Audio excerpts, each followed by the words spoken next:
Good morning, all. Good morning, Sam.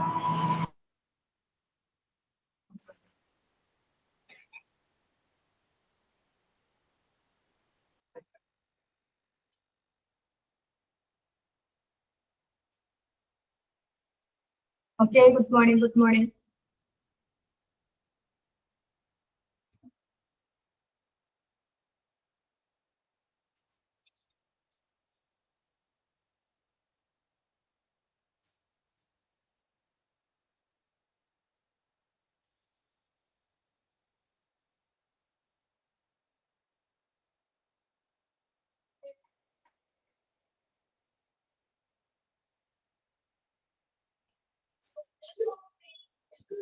Okay, നമുക്ക് start ചെയ്യാം.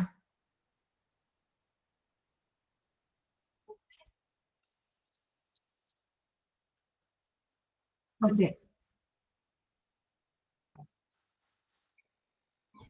Screen share ചെയ്തിട്ട് കാണാൻ പറ്റണില്ലേ? നമ്മുടെ മെഡിക്കൽ റെക്കോർഡ്സിൽ ലാസ്റ്റ് ഇന്റഗ്രേറ്റഡ് മെഡിക്കൽ റെക്കോർഡ്സിന്റെ കാര്യം പറഞ്ഞു, അതിന്റെ അഡ്വാൻറ്റേജ് ഡിസഡ്വാൻറ്റേജ് പറഞ്ഞില്ല, അവിടെ അല്ലേ നിർത്തിയത്? ഓക്കെ ഓക്കെ ഓക്കെ, നമുക്ക് അതങ്ങോട്ട് തീർത്തിട്ട് പുതിയത് തുടങ്ങാം. നമ്മൾ എന്താ പറഞ്ഞേ? ഇന്റഗ്രേറ്റഡ് മെഡിക്കൽ റെക്കോർഡ്സ് അത് എങ്ങനെയാണ് നമ്മൾ യോജിപ്പിച്ച് റെക്കോർഡ്സ് ആക്കി വെക്കണേന്നാ പറഞ്ഞത്. എങ്ങനെ? ക്രോണോളജിക്കൽ ഓർഡറിൽ. എങ്ങനെയാണ്? ക്രോണോളജിക്കൽ ഓർഡറിൽ. പിന്നെന്താ? നഴ്സിംഗ് സ്റ്റേഷനിൽ. നഴ്സിംഗ് സ്റ്റേഷൻ എന്ന് വെച്ചാൽ നഴ്സുമാര്, നമ്മൾ നോക്കണ കെയർ ചെയ്യണ നഴ്സുമാർ ഇരിക്കണ ഒരു റൂം ഉണ്ടാവും. ആ നഴ്സിംഗ് സ്റ്റേഷനിൽ current entries will be at the beginning of the record. On the discharge it will be recognised, reorganized so that the complete medical record reads from admission to discharge. എന്ന് വെച്ചാൽ nursing സ്റ്റേഷനിൽ എല്ലാ റെക്കോർഡ്സും ഉണ്ടാവും. ഡോക്ടേഴ്സിന്റെ ഡോക്ടർമാര് വന്ന് നോക്കുന്ന records ആയാലും നഴ്സുമാർ എഴുതുന്ന നഴ്സിംഗ് നോട്ട്സ്, അങ്ങനെ എല്ലാ റെക്കോർഡ്സും എവിടെ ഉണ്ടാവും? നഴ്സിംഗ് സ്റ്റേഷനിൽ ഉണ്ടാവും. അപ്പൊ ഈ നഴ്സിംഗ് സ്റ്റേഷനിൽ ഏറ്റവും കറണ്ട് ആയിട്ട് ഇപ്പൊ ഇന്നത്തെ പേഷ്യന്റിന് ഇന്ന് ആ സമയത്ത് തന്നെ ഒരു 10 മിനിറ്റ് നമ്മൾ ആ ഫയല് നോക്കുകയാണെങ്കിൽ ആ ഫയലിൽ നോക്കിയ ആ ടൈമിൽ തന്നെ പേഷ്യന്റിന് നോക്കിയ ഫുൾ ഡീറ്റെയിൽ അതിലുണ്ടാവും, കറണ്ട് ആയിട്ട് തന്നെ ഉണ്ടാവും.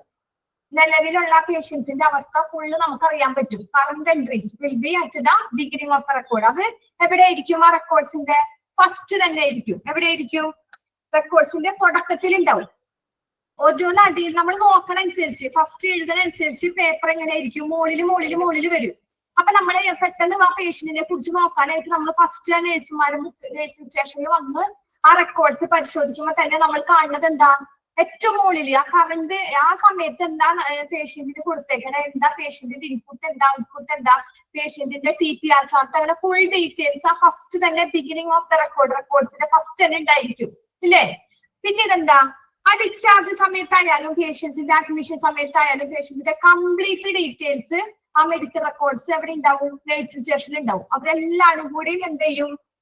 ഓർഗനൈസ് ചെയ്യും, റീഓർഗനൈസ് ചെയ്യും. എന്ന് വെച്ചാല് ഫസ്റ്റ് തുടങ്ങിയിട്ടുള്ള എല്ലാ റെക്കോർഡ്സും ഡിസ്ചാർജ് സമയത്ത് കൊണ്ടുവന്ന് വന്ന് എന്താ അതിനെ കുറിച്ച് ഫുള്ള് നോക്കിയിട്ട് നമ്മൾ ഡിസ്ചാർജ് സമ്മറി എഴുതണമല്ല. അപ്പൊ അത് വീണ്ടും റീഓർഗനൈസ് ചെയ്ത് കംപ്ലീറ്റ് മെഡിക്കൽ റെക്കോർഡ്സും അവര് അഡ്മിഷൻ ഡിസ്ചാർജ് സമയത്ത് ഉണ്ടാവും. അഡ്മിഷൻ സമയത്തുള്ളത് തുടങ്ങി അതുവരെ ആ പേഷ്യന്റ് പോണ വരെയുള്ള എല്ലാ ഫുൾ റെക്കോർഡും നഴ്സിംഗ് സ്റ്റേഷനിൽ അവര് റീഓർഗനൈസ് ചെയ്ത് വെക്കും. ഓക്കെ, അതാണ് സെക്കൻഡ് പോയിന്റ് പറഞ്ഞത്. പിന്നെന്താ? മൂന്നാമത് എന്താ പറഞ്ഞേ? Patient record history. ആ റെക്കോർഡ്സിൽ എന്തൊക്കെ ഉണ്ടാവും? പേഷ്യൻസിന്റെ ഹിസ്റ്ററി ഉണ്ടാവും. ഫിസിക്കൽ എക്സാമിനേഷൻ നമ്മൾ പറഞ്ഞതാണ് ഇതൊക്കെ. ഫിസിക്കലായിട്ട് ആ പേഷ്യൻസിനെ പരിശോധിച്ചത്, അതിന്റെ പ്രോഗ്രസ്, ഇംപ്രൂവ്മെന്റ്, അങ്ങനെയുള്ള കാര്യങ്ങൾ. പിന്നെ നഴ്സസ് നോട്ട്, നഴ്സുമാര് സെപ്പറേറ്റ് നഴ്സസ് നോട്ട് എഴുതും. യൂറിൻ പോണത്, ഇൻപുട്ട് ആയാലും ഔട്ട്പുട്ട് ആയാലും TPR ചാർട്ട്, പിന്നെ അങ്ങനെ ഫുൾ കാര്യങ്ങളൊക്കെ നഴ്സ് നോട്ട്സിൽ എഴുതും. എക്സ്റേ റിപ്പോർട്ട്സ്, അഡീഷണൽ എന്തെങ്കിലും പ്രോഗ്രസ് നോട്ട്, സെപ്പറേറ്റ് ആ പേഷ്യൻസിന് വേറെ എന്തെങ്കിലും അഡീഷണൽ ആയിട്ട് നല്ല പ്രോഗ്രസ് ഉണ്ടെങ്കിൽ അത് എഴുതും. കൺസൾട്ടേഷൻ റിപ്പോർട്ട്സ്, ഡോക്ടേഴ്സ് ഒരേ തവണ പേഷ്യൻസിനെ നോക്കാൻ വരും, റൗണ്ട്സിന് എന്നും പറഞ്ഞ് രാവിലെ വരും. ചിലപ്പോ ചില ഹോസ്പിറ്റലിൽ 2 നേരം പേഷ്യൻസിനെ നോക്കും, അഡ്മിറ്റ് ആവുന്ന പേഷ്യൻസിനെ. ചില സ്ഥലത്ത് രാവിലെ മാത്രമേ വരുള്ളൂ, പിന്നെ സൺഡേ ചിലപ്പോ വരില്ല. അങ്ങനെ നമുക്കറിയാം, നമ്മളുടെ ഫാമിലിയിൽ ആരെങ്കിലൊക്കെ ഹോസ്പിറ്റലിൽ കിടന്നിട്ടുണ്ടാവും. അപ്പൊ അങ്ങനെയുള്ള ഫുൾ കൺസൾട്ടേഷൻ റിപ്പോർട്ട്സ് എന്ന് പറയുന്നത് അതാണ്. അങ്ങനെയുള്ള എല്ലാ റിപ്പോർട്ട്സും എന്തിലുണ്ടാവും? ആ മെഡിക്കൽ റെക്കോർഡ്സിൽ ഉണ്ടാവും. ഓക്കെ. അപ്പൊ ഫസ്റ്റ് ക്രോണോളജിക്കൽ ഓർഡറിലായിരിക്കണം. പിന്നെ ആ സമയത്ത് പേഷ്യൻസിന്റെ കറണ്ട് സമയത്ത്, ആ സമയത്തുള്ള തുടക്കം മുതലുള്ളത് മുകളിൽ വന്ന് കിടക്കും. എല്ലാവരും അഡ്മിഷൻ തുടങ്ങി ഡിസ്ചാർജ് വരെയുള്ള ഫുൾ റെക്കോർഡ്സ് റീഓർഗനൈസ് ചെയ്ത് കംപ്ലീറ്റ് ആക്കി വെക്കും. പിന്നെന്താ, history, x-ray reports, additional progress, nursing note എല്ലാവരും എന്തിലുണ്ടാവും? ഈ മെഡിക്കൽ റെക്കോർഡ്സിൽ ഉണ്ടാവും. ഓക്കെ. ഇതിന് നമ്മൾ ഇങ്ങനെ ഈ മെഡിക്കൽ റെക്കോർഡ്സ് ഇങ്ങനെ കൂട്ടി ഒരുമിച്ച് വെച്ചു. അതാണ് നമ്മളിപ്പോ പറഞ്ഞത്. അതിന് നമുക്ക് അഡ്വാൻറ്റേജും ഉണ്ട് ഡിസ്അഡ്വാൻറ്റേജും ഉണ്ട്. കാരണം ഇതുകൊണ്ട് നമുക്ക് ഒരുപാട് നല്ല കാര്യങ്ങളും ഉണ്ട്. പക്ഷെ അങ്ങനെയാണെങ്കിൽ ഒരു ചീത്ത കാര്യമുണ്ട്. അതെന്താന്ന് നോക്കാം. അഡ്വാൻറ്റേജ് നമുക്ക് നോക്കാം. All information on A particular episode of care is together, thus giving an exact picture of the patient's illness and response to treatment. Patient's progress can be decided rapidly. എന്ന് വെച്ചാൽ എന്താ, നമ്മൾ എല്ലാ ഇൻഫർമേഷനും ഒരുമിച്ച് വെച്ചു. നമ്മൾ പറഞ്ഞു ക്രോണോളജിക്കൽ ഓർഡറിൽ എല്ലാ ഇൻഫർമേഷനും അഡ്മിഷൻ മുതൽ ഡിസ്ചാർജ് വരെയുള്ള പേഷ്യൻസിന്റെ ഫുൾ ഹിസ്റ്ററി അടങ്ങിയതും എക്സ്പെർട്സ് ഒക്കെ ഒരുമിച്ച് വെച്ചു. ഇങ്ങനെ ഒരുമിച്ച് പേഷ്യൻസിന്റെ ഇത് വെക്കുമ്പോ നമുക്ക് എന്താ, എല്ലാ വിവരവും ഒരുമിച്ചാണ് ഇരിക്കണേ, അല്ലെ? അപ്പൊ അങ്ങനെ ഇരിക്കുമ്പോ രോഗിയുടെ രോഗത്തെ കുറിച്ചും നമുക്ക് എന്തറിയാൻ പറ്റും? പേഷ്യൻസിന്റെ ഇൽനെസ്, രോഗത്തെ കുറിച്ച് ഒരു പിക്ചർ നമുക്ക് കിട്ടും. ഫുൾ ഡീറ്റെയിൽ നമുക്ക് കിട്ടും. പേഷ്യൻസ് ഇങ്ങനെയാണ്, പേഷ്യൻസ് റെസ്പോൺസ്, ഈ ട്രീറ്റ്മെന്റില് പേഷ്യൻസ് റെസ്പോൺസ് ചെയ്യുന്നുണ്ടോ, കാര്യങ്ങളൊക്കെ നമുക്ക് എന്തിലറിയാൻ പറ്റും? ഇത് ഒരൊറ്റയടിക്ക് നോക്കിയാൽ നമുക്ക് അറിയാൻ പറ്റും. കാരണം നമ്മൾ ഇതിൽ പ്രോഗ്രസ് റിപ്പോർട്ട്സ് വെച്ചിട്ടുണ്ട്. ആ പ്രോഗ്രസ് റിപ്പോർട്ട്സ് നോക്കിയാൽ നമുക്ക് പേഷ്യൻസിന്റെ റെസ്പോൺസ് അറിയാൻ പറ്റും. അപ്പൊ അങ്ങനെ പേഷ്യൻസിന്റെ രോഗിയുടെ രോഗത്തെ കുറിച്ചും അങ്ങനെ ചികിത്സയെ കുറിച്ചും പ്രതികരണത്തെ കുറിച്ചും കൃത്യമായിട്ട് നമുക്കൊരു പിക്ചർ കിട്ടും. നമ്മൾ നോക്കുമ്പോ തന്നെ ആ ഫയൽ നോക്കുമ്പോൾ ഒരു പിക്ചർ കിട്ടും. ഇങ്ങനെ കിട്ടുമ്പോ നമ്മൾ എന്താ, നമുക്ക് പെട്ടെന്ന് തീരുമാനിക്കാൻ പറ്റും. Patients progress can be decided rapidly. അപ്പൊ നമുക്ക് എന്താ, ആ പേഷ്യൻസിനെ കുറിച്ച്, ആ പേഷ്യൻസിന്റെ കണ്ടീഷനെ കുറിച്ച് നമുക്ക് അതിനെന്തെങ്കിലും പ്രോഗ്രസ് ഉണ്ട്, ഡിസ്ചാർജ് ചെയ്യാം. നമുക്ക് പേഷ്യൻസ് വന്നിട്ട് കുറച്ച് നാളായി, ഈ ഫയൽ നോക്കിയിട്ട് നമുക്ക് നോക്കാം പേഷ്യൻസിനെ ഡിസ്ചാർജ് ചെയ്യാം, നല്ല പ്രോഗ്രസ് ഉണ്ടെന്ന് പറഞ്ഞ് നമ്മൾ അപ്പൊ എന്ത് ചെയ്യാം, പെട്ടെന്ന് നമുക്കൊരു തീരുമാനം എടുക്കാൻ പറ്റും. ഓക്കെ. അതൊരു അഡ്വാൻറ്റേജ് ആണ്. നല്ല ഗുണല്ലേ? ഒരുമിച്ച് നമ്മൾ പേഷ്യൻസിനെ എല്ലാ ഡീറ്റെയിലും കണ്ട് പെട്ടെന്ന് നമുക്ക് ട്രീറ്റ്മെന്റിന്റെ കാര്യങ്ങളൊക്കെ അറിഞ്ഞ് നമുക്ക് പെട്ടെന്ന് ഒരു പിക്ചർ പറഞ്ഞു പേഷ്യന്റിനെ കുറിച്ച്. ഇതാണ് പേഷ്യന്റ് എന്നുള്ളൊരു പിക്ചർ പറഞ്ഞു. അതൊരു നല്ലൊരു ഗുണമാണ്. പക്ഷെ ഇതിന് ഡിസ്അഡ്വാൻറ്റേജ് ഉണ്ട്. അതെന്താ നോക്കാം. Similar information is difficult to be compared because all reports of one types are not together in the record. എന്ന് വെച്ചാൽ എന്താ, നമ്മൾ ഇങ്ങനെ ഒരേപോലെ എല്ലാ വിവരവും ഒരുമിച്ച് വെച്ചു. അപ്പൊ ഇതുപോലെ സിമിലർ ആയിട്ടുള്ള ഒരേപോലെ എന്ന് വെച്ചാൽ എന്താ, ഇന്ന് നമ്മൾ നോക്കണത് നാളെയും അത് തന്നെയാണ്.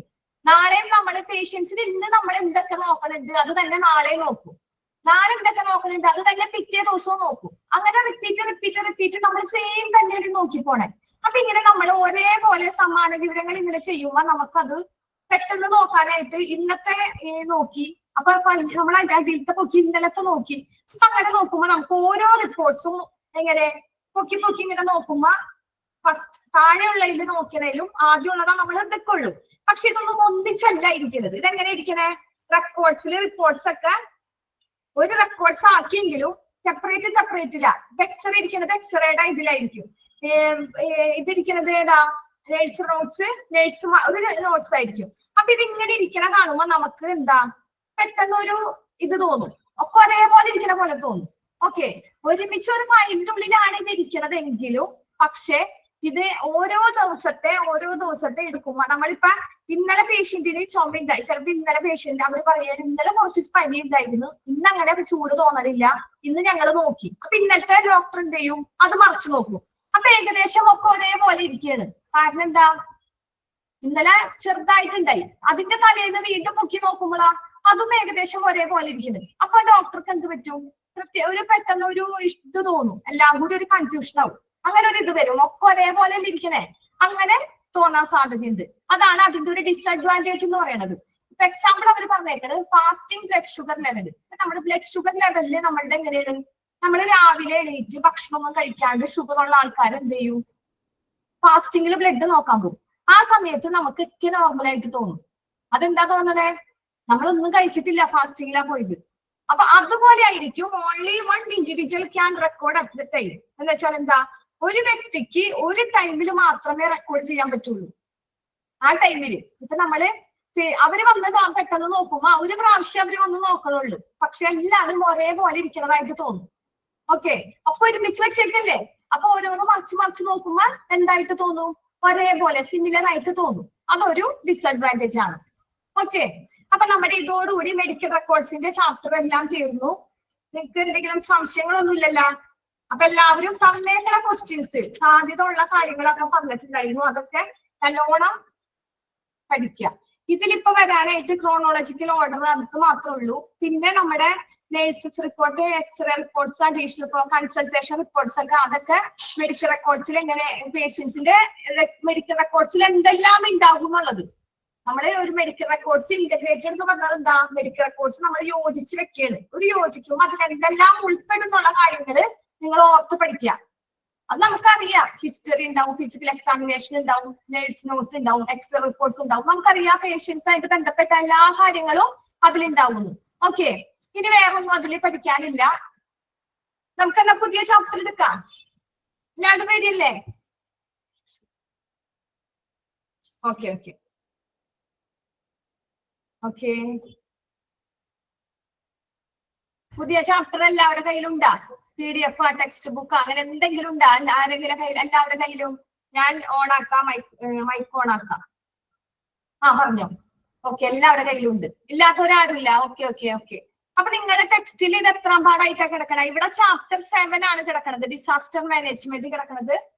ചാപ്റ്റർ 14 ആണല്ലേ? ഓക്കെ. PDF ചാപ്റ്റർ 7 ആയിരിക്കും. ഓക്കെ,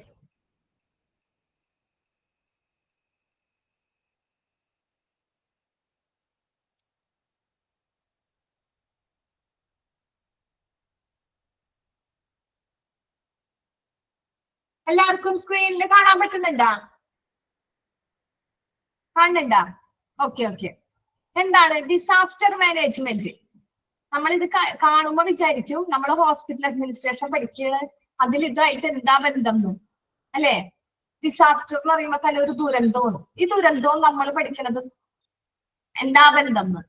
ഇത് നമ്മൾ തുടക്കത്തിൽ തന്നെ വായിക്കുമ്പോൾ നമുക്കൊന്നും മനസ്സിലാവില്ല. കുറെ ദുരന്തങ്ങളെ കുറിച്ച് മാത്രമേ പറയാനുള്ളൂ. പക്ഷെ പിന്നീട് പോകുമ്പോൾ നമുക്ക് മനസ്സിലാവും ഹോസ്പിറ്റലിൽ ഒരുപാട് ദുരന്തങ്ങൾ സംഭവിക്കാം, ഇല്ലേ? ഒരുപാട് ഹോസ്പിറ്റലില് നമ്മള് ഹോസ്പിറ്റലിൽ വർക്ക് ചെയ്യണമെന്നായാലും അവിടെ എല്ലാ പുറത്തുള്ള സ്റ്റാഫ് ആയാലും അകത്തുള്ള സ്റ്റാഫ് ആയാലും ഒരുപാട് ഡിസാസ്റ്റർ സംഭവിക്കാം. ഓക്കെ, അപ്പൊ എല്ലാവരും റെഡി അല്ലേ? നമുക്ക് ആകെ കൗണ്ട് വളരെ കുറവാണ്, 35 പേരേ ഉള്ളൂ.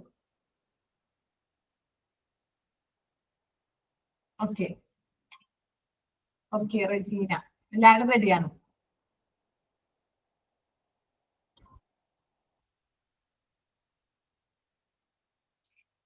ആരെങ്കിലും ഒരാളെ കൊണ്ട് വായിപ്പിച്ചാലോ? എന്നും ഞാൻ തന്നെയല്ലേ വായിക്കണേ?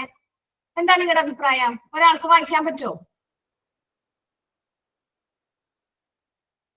പറ്റുകയാണെങ്കിൽ മതി, അല്ലെങ്കിൽ ഞാൻ വായിച്ചോളാം.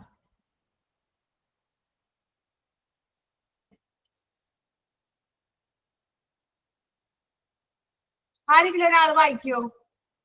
ഓക്കെ, ആരാ? നസ്രീൻ, ഫസിൽ, കുറെ പേര്. ആരാ? മേഘ. ആരെങ്കിലും ഒരാളൊന്ന് വായിച്ചേ. ചാപ്റ്റർ 7 ഡിസാസ്റ്റർ മാനേജ്മെന്റ് ഒന്ന് വായിച്ചേ. വെറുതെ ചുമ്മാ നമ്മൾ എന്തും ഞാൻ തന്നെ വായിക്കില്ല, അതൊരു ബോറ്. നമ്മളൊന്ന് മാറ്റി പിടിക്കാൻ.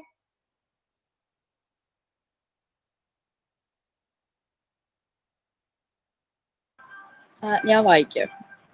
Okay okay. Chapter 40 Disaster Management. Disasters have been in existence ever since the history of mankind and have molded the destiny of the earth and its people. The disaster event affects every community and no community is free from it. The disasters may be the second major human problem after war in respect of monetary damage and the number of people killed or affected. Millions of people fall victims annually by natural disasters and result in a number of deaths, suffering, and economic losses. And the poorest countries are mostly affected by disasters economically and socially. Disaster management can be defined as the organization and management of resources and responsibilities for dealing with all humanitarian aspects of emergencies, in particular preparedness, response, and recovery in order to reduce the after effects of disasters. Okay good, അടിപൊളി. Thank you.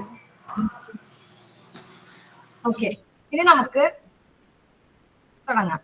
എന്താണ് വായിച്ചതെന്ന് പറഞ്ഞത്? Disaster have been in existence ever since the history of mankind and have molded the destiny of Earth and its people. എന്ന് വെച്ചാൽ എന്താ? നമ്മളെ മനുഷ്യരാശി, നമ്മള് തുടക്കം മുതല് മനുഷ്യരാശിയുടെ ഈ എന്നാണ് നമ്മുടെ മനുഷ്യന്മാർ ഈ ഭൂമിയിൽ വന്നത്, ആ ചരിത്രം മുതല് ദുരന്തങ്ങൾ വരെ നിലവിലുണ്ട്. എക്സിസ്റ്റൻസ് എവർ സിൻസ്, അന്ന് മുതൽ ഹിസ്റ്ററി ഓഫ് മാൻകൈൻഡ് എന്നാണ് നമ്മുടെ ഇതിലുള്ളത്, അന്ന് മുതല് ചരിത്രത്തിൽ പറയുന്നുണ്ട്. എന്താ? അന്ന് മുതൽ ഇവിടെ എന്ത് നടക്കുന്നുണ്ട്? ദുരന്തങ്ങൾ നടക്കുന്നുണ്ട്. ഓക്കെ, പിന്നെന്താ? ദുരന്തങ്ങൾ നടക്കുന്നുണ്ട്. അതുപോലെ തന്നെ the disaster event affect very community and non community is free from it. ഇപ്പൊ നമ്മൾ പറഞ്ഞു മനുഷ്യരാശിയുടെ ചരിത്രം മുതൽ ദുരന്തങ്ങൾ ഇവിടെ ദുരന്തം നടക്കുന്നുണ്ട്. അതുപോലെ തന്നെ of the earth it's people എന്ന് വെച്ചാൽ കൂടാതെ ഈ ഭൂമിയില് എർത്തിന്റെയും അതിന്റെ ജനങ്ങളുടെയും വിധി എങ്ങനെയാണ് രൂപപ്പെട്ടിട്ടുണ്ട്? അതെങ്ങനെ രൂപപ്പെട്ടിരിക്കണേ?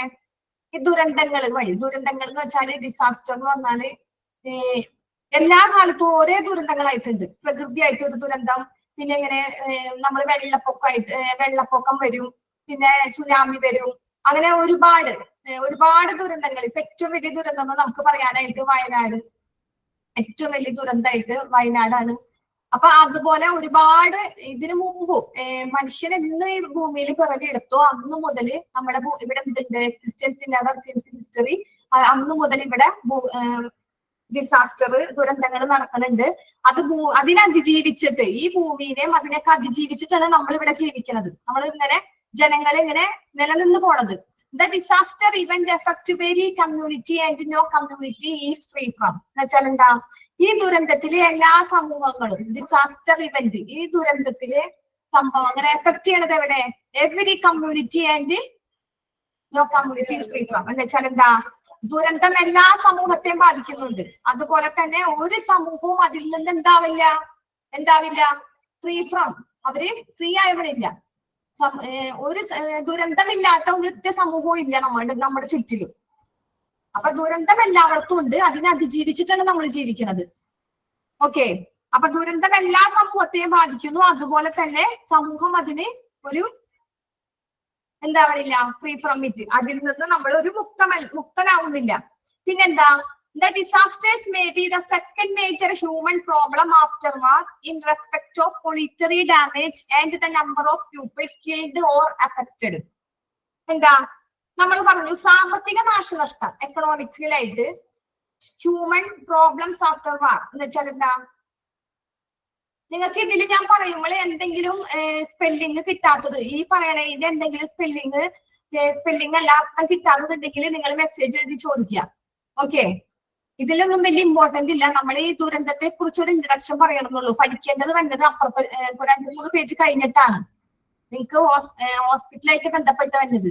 ഇതെന്താ ദുരന്തം എന്ന് മാത്രമേ പറയണുള്ളൂ. ഓക്കെ ഓക്കെ അപ്പൊ ഇതില് നിങ്ങൾക്ക് എന്തെങ്കിലും വല്ല അർത്ഥം, ഏതെങ്കിലും അർത്ഥം കിട്ടാത്തത്, അഫക്റ്റഡ് കമ്മ്യൂണിറ്റി, അങ്ങനെ എന്തെങ്കിലുമൊക്കെ ഇതിന്റെ പറഞ്ഞുകൊണ്ട് പോകണം. ഞാൻ ഇങ്ങനെ ഒരു സെന്റൻസ് വായിച്ച് അതിന്റെ മലയാളം മാത്രമേ പറയണുള്ളൂ. അതിലെന്തെങ്കിലും നിങ്ങൾക്ക് അർത്ഥം സെപ്പറേറ്റ് അറിയണമെന്നുണ്ടെങ്കിൽ മെസ്സേജ് ചെയ്ത് ചോദിക്കാട്ടാ. Okay, the disasters may be second major എന്ന് വെച്ചാൽ എന്താ? ഓക്കെ നമ്മളെ ഈ നമ്മളിതിൽ സാമ്പത്തിക നാശനഷ്ടങ്ങളും കൊല്ലപ്പെട്ട ജനങ്ങൾ ഒരുപാട് കൊല്ലപ്പെട്ടത് അവർക്ക് ബാധിച്ച അങ്ങനെ ഒരേ പ്രശ്നങ്ങൾ ഉണ്ടെങ്കിലും അതിൽ ഏറ്റവും പ്രധാനപ്പെട്ട ഒരു ദുരന്തമായിട്ട് കാണുന്നത് നമ്മുടെ ഏതാ? ഈ പ്രശ്നമാണ്, യുദ്ധം. രണ്ടാമത്തിൽ നമ്മൾ ഏറ്റവും പ്രധാനപ്പെട്ടതായിട്ട് കാണുന്നത് ഏതാണ്? യുദ്ധമാണ്. Second major human problem after war. യുദ്ധത്തിന് ശേഷമുള്ള സാമ്പത്തിക നാശനഷ്ടങ്ങളുടെയും കൊല്ലപ്പെട്ടവരുടെയും ബാധിച്ചവരുടെയും എണ്ണവുമായിട്ട് ബന്ധപ്പെട്ട നമുക്ക് ഏറ്റവും പ്രധാനപ്പെട്ടതായിട്ട് കാണുന്നത് യുദ്ധത്തിന് ശേഷമുള്ള ഏറ്റവും വലിയ പ്രശ്നമാണ് ഈ ദുരന്തം എന്ന് പറയുന്നത്. ദുരന്തങ്ങൾ അതാണ് നമ്മൾ പറഞ്ഞത്. പള്ളിയിൽ പറയും ദുരന്തങ്ങൾ എന്ന് പറയുമ്പോൾ എർത്ത് പോക്ക്, പിന്നെ ഏതാ വേറെ കുറെ ദുരന്തങ്ങൾ, സുനാമി, അങ്ങനെയുള്ള ഇന്റേണൽ ആയിട്ടും എക്സ്റ്റേണൽ ആയിട്ടും ദുരന്തങ്ങളുണ്ട്. ഡിസാസ്റ്റർ എക്സ്റ്റേണൽ നമുക്കത് താഴെ പറയുന്നുണ്ട്. അപ്പൊ അത് ഏറ്റവും ഈ ഭൂമിയിൽ നമുക്ക് ഒരുപാട് സാമ്പത്തിക നഷ്ടം ഉണ്ടെങ്കിലും നമുക്ക് അതെങ്ങനെയെങ്കിലും നികത്താം. പണമില്ലെങ്കിലും അതിന് ബുദ്ധിമുട്ടാണെങ്കിലും നമുക്ക് അതെങ്ങനെയെങ്കിലും നികത്താം. ഇപ്പൊ ഒരുപാട് പേര് മരിച്ചിട്ടുണ്ട്, കൊല്ലപ്പെട്ടിട്ടുണ്ട്, അവർക്ക് എന്തെങ്കിലും വന്നിട്ടുണ്ടെങ്കിൽ അത് ഏറ്റവും വലിയ നഷ്ടമാണ് നമുക്ക്. നമ്മുടെ കൂടെ ഉള്ള ഒരാള് അസുഖം വന്ന് മരിക്കലല്ല, ഇതുപോലെ ദുരന്തം വന്ന് മരിച്ചു പോവാന്ന് പറയുന്നത് നമുക്ക് ഏറ്റവും വലിയ വിഷമം തന്നെയാണ്. അപ്പൊ അങ്ങനെയുള്ള ഏറ്റവും അങ്ങനെയുള്ള ഒരു ഇതില് നമുക്ക് ഏറ്റവും യുദ്ധങ്ങൾ കഴിഞ്ഞിട്ട്, ഇപ്പൊ യുദ്ധം കഴിയുമ്പോൾ എങ്ങനെയാണ്, യുദ്ധത്തിൽ ഒരുപാട് പേരെ അങ്ങോട്ടും ഇങ്ങോട്ടും കൊണ്ട്, യുദ്ധത്തില് ഒരുപാട് പേരെ അങ്ങോട്ടും ഇങ്ങോട്ടും വെട്ടി വീഴ്ത്തി ഒരുപാട് പേര് മരിക്കും. അത് വീഴ്ത്തി അത് അവരറിഞ്ഞിട്ടാണ്, അവർക്കറിയാം. എന്താ അറിയാ, ഈ യുദ്ധത്തില് ഇങ്ങനെ മരിക്കും എന്നുള്ളത് അവർക്കറിയാം. ഇങ്ങനെ യുദ്ധം ചെയ്താല് ഒരാള് മരിക്കാതെ ഒരാൾ ജയിക്കില്ല. അപ്പൊ അത് അവർക്കറിയാം. പക്ഷെ അത് അറിഞ്ഞുകൊണ്ട് പോണതാണ്. അല്ലാതെ അപ്പൊ ഈ യുദ്ധത്തിലായാലും നമുക്ക് സാമ്പത്തിക നഷ്ടം വന്നാലും അതിലും അപ്പുറത്താണ് ദുരന്തങ്ങൾ വരുന്നത്. ഓക്കെ, യുദ്ധത്തിൽ മരിക്കണത് ഒരു ദുരന്തമാണെന്ന് നമുക്ക് പറയാൻ പറ്റില്ല, അല്ലല്ല. യുദ്ധത്തിൽ മരിക്കണത് എങ്ങനെ ഒരു ദുരന്താവും? അത് എല്ലാവർക്കും അറിയാം. യുദ്ധത്തിന് പോവുകയാണെങ്കിൽ ആരെങ്കിലും ഒരാൾ മരിക്കും, അല്ലെങ്കിൽ എന്തെങ്കിലും വരും. പക്ഷെ ദുരന്തങ്ങൾ എന്ന് പറയുന്നതാണ്, അത് നമ്മൾ എക്സ്റ്റേണലും ഇന്റേണലും അവിടെ പറയുന്നുണ്ട്, അത് പറയും.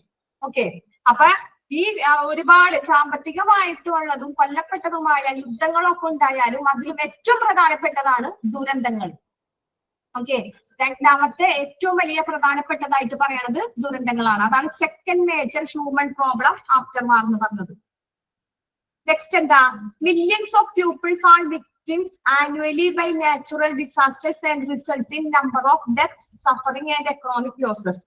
എന്ന് വെച്ചാൽ എന്താ, ഒരുപാട് ദശലക്ഷക്കണക്കിന് ആളുകൾ നമ്മൾ ഈ ഓരോ വർഷവും ഒരേ ലക്ഷത്തിന് 2 ലക്ഷം 3 ലക്ഷം അതിന് കൂടുതൽ ആളുകൾ ഓരോ വർഷവും പ്രകൃതി ദുരന്തങ്ങൾക്ക് ഇരയാവുകയും നിരവധി മരണ ദുരിതങ്ങളും സാമ്പത്തിക നഷ്ടം ഉണ്ടാവുകയും ചെയ്യുന്നുണ്ട്, ഇല്ലേ? ഇപ്പൊ തന്നെ വയനാട്, ഒരുപാട് വയനാടിന്റെ പകുതി മുക്കാ പ്രദേശത്തിലുള്ള ആൾക്കാർ പോലും അത് ദുരന്തമാണ്, ഏറ്റവും വലിയ ദുരന്തമാണ്. കാരണം എന്താ, നമ്മൾ ആരും പ്രതീക്ഷിച്ചില്ല. രാത്രി ഭക്ഷണം കഴിച്ച് ഉറങ്ങി കിടന്നവരാണ്. ഇത്രയും വയനാടുള്ളവരാരെങ്കിലും ഉണ്ടാ? വയനാടിന്റെ ആരെങ്കിലും ഇതില്?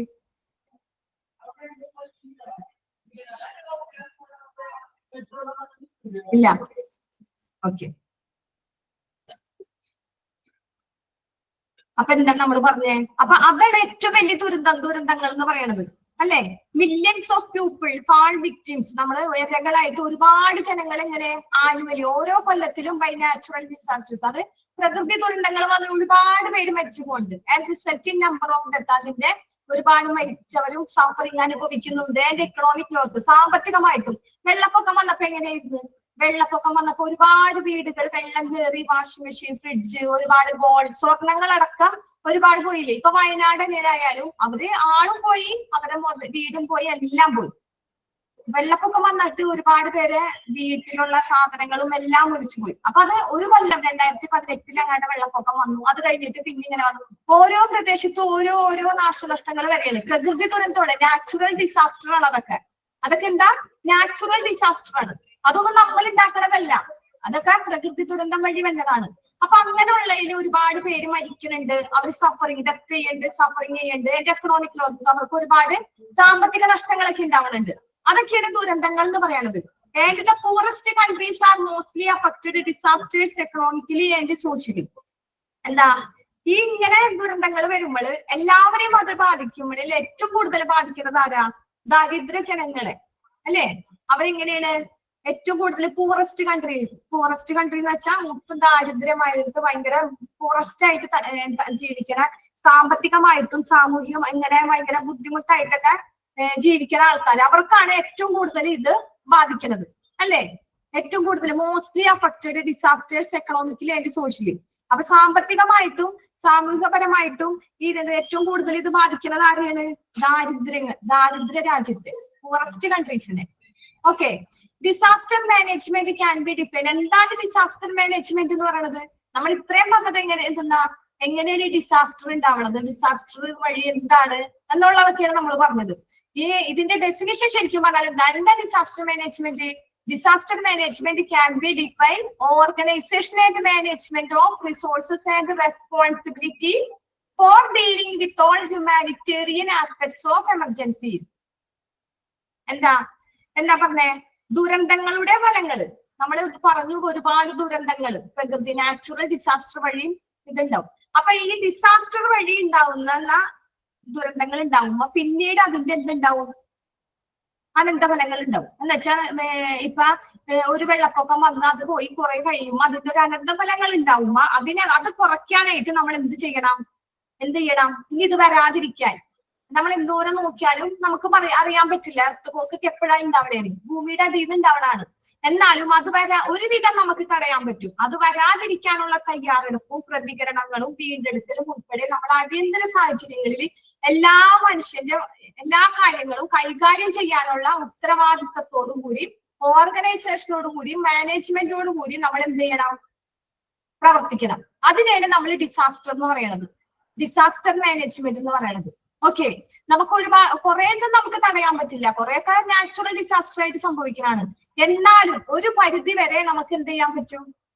അതിനെ തടയാൻ പറ്റും. ഓർഗനൈസേഷൻ ഒരുമിച്ച് കൂടി മാനേജ്മെന്റ് ഓഫ് റിസോഴ്സസ് നമ്മൾ ഉത്തരവാദിത്വത്തോടു കൂടി ഫോർ ഡീലിംഗ്, എങ്ങനെ ഡീൽ ചെയ്യണം? All humanitarian aspects of emergencies. എങ്ങനെ? In particular preparedness. നമ്മൾ അതിനൊരു തയ്യാറെടുപ്പാ. നമ്മൾക്ക് ഇപ്പൊ 2 കൊല്ലം നമ്മൾ ഒരുമിച്ച് വെള്ളപ്പൊക്കം വന്നു. അപ്പൊ ഈ പ്രാവശ്യം നമുക്ക് പറയാണ് ഈ പ്രാവശ്യം വെള്ളപ്പൊക്കം വരാൻ സാധ്യതയുണ്ട്. അപ്പൊ നമ്മൾ അറിഞ്ഞു, ഇതിനു മുമ്പ് നമ്മൾ അറിഞ്ഞിട്ടില്ല, പെട്ടെന്നാണ് വെള്ളപ്പൊക്കം വന്നത്. അപ്പൊ ഈ പ്രാവശ്യം നമ്മൾ അറിഞ്ഞു. അപ്പൊ നമ്മൾ എന്ത് ചെയ്യും? പ്രിപ്പയർ ചെയ്യും, തയ്യാറെടുപ്പ് എടുക്കും. പിന്നെ response and recovery in order reduce after effect of disaster. അതിന്റെ ആഫ്റ്റർ എഫക്ട് നമുക്കത് കുറയ്ക്കാൻ പറ്റും, റെഡ്യൂസ് ചെയ്യാൻ പറ്റും, അല്ലെ? നമ്മള് ദുരന്തം വരുന്നത് നമ്മളെ കൊണ്ടുകൊണ്ടല്ല, ഡിസാസ്റ്റർ എപ്പോ വേണമെങ്കിലും സംഭവിക്കാം. പക്ഷെ അതിന്റെ ആഫ്റ്റർ എഫക്ട്സ്, അത് കഴിഞ്ഞിട്ടുള്ള അനന്തരഫലങ്ങൾ നമുക്ക് അതിന് റെഡി ആയിട്ട് തയ്യാറെടുത്ത് എല്ലാം റെഡിയാക്കി കഴിഞ്ഞാൽ കുറച്ച് നമുക്ക് നോക്കാൻ പറ്റും. ഓക്കെ, അതിനുള്ള തയ്യാറെടുപ്പ് എടുക്കുന്നതിനെയാണ് നമ്മൾ എന്ത് പറയണത്? ഡിസാസ്റ്റർ മാനേജ്മെന്റ് എന്ന് പറയണത്.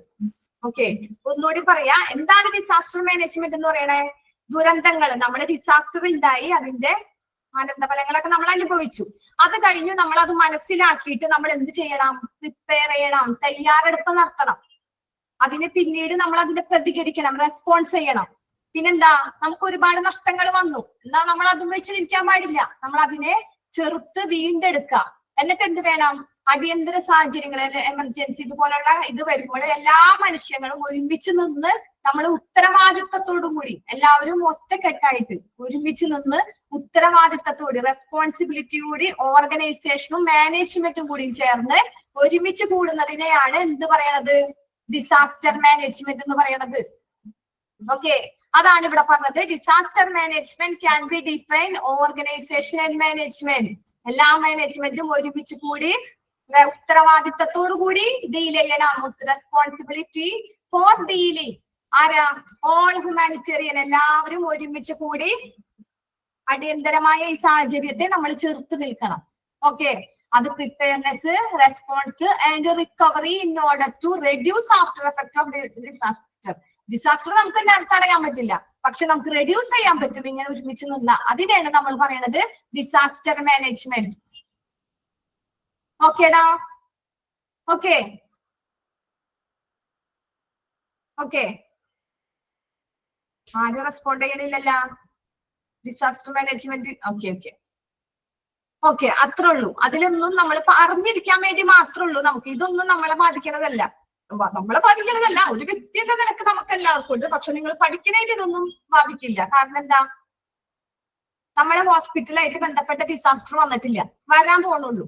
നെക്സ്റ്റ് ഓക്കെ, ഡിസാസ്റ്ററിന്റെ ഡെഫിനിഷൻ കൊടുത്തിട്ടുണ്ട്. നമ്മൾ ഈ ഡെഫിനിഷനാണ് ഇവിടെ പഠിച്ചത്. മുന്നേ പറഞ്ഞു എല്ലാവരും കൂടി ഒരുമിച്ച് തയ്യാറെടുക്കുക. നമ്മൾ എന്നിട്ട് കഷ്ടപ്പെട്ടതൊക്കെ വീണ്ടെടുത്തിട്ട് നമ്മൾ എന്ത് ചെയ്യാ? അതിനെതിരെ പ്രതികരിക്കുക. അതിനെതിരെ പ്രതികരിക്കാന്ന് പറഞ്ഞാൽ എന്താ? നമ്മൾ പ്രകൃതി ദുരന്തം വന്നു, നമുക്ക് അതിനെതിരെ പ്രതികരിക്കാൻ പറ്റുമോ? ഇല്ല. അതിലിറങ്ങിയിട്ട് നമ്മളെ കൊണ്ട് എന്ത് പ്രകൃതിക്ക് ചെയ്യാൻ പറ്റും? ഇപ്പൊ ഒരുപാട് വെള്ളപ്പൊക്കം ഉണ്ടാവുന്നത് എന്തുകൊണ്ടാ? എല്ലാ മരങ്ങളൊക്കെ വെട്ടി നശിപ്പിച്ചത് കൊണ്ടാണ് കൂടുതലും ഭൂമിനെ ഉപദ്രവിച്ചപ്പോ.